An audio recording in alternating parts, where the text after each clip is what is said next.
السلام عليكم الاخوان، كي دايرين؟ بخير؟ عواشر مبروكه.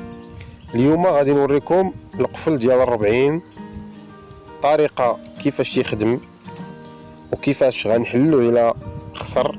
راه كاينين بزاف ديال الناس يخسر ليهم هذا القفل وكيرميوه، تيمشي تيبدلوه بحيث انه ممكن يتصلح، يعني ممكن نصلحوه ونوفروا علينا الفلوس باش غنشريو قفل اخر جديد. وغنوريكم بياسه بياسه وكل بياسه لاش كتخدم. هذا الكانون اللي فيه السوارت، تنجيبو الطورنوفيس كنحلو 3 الفيسات. انا نتبعوا معايا دابا الفيديو خطوه بخطوه باش تشوفوا كلشي. 3 الفيسات اللي فيه كنحلوهم بالطورنوفيس بهذه الطريقه. وما تنساوش تبارطاجيو الفيديو الاخوان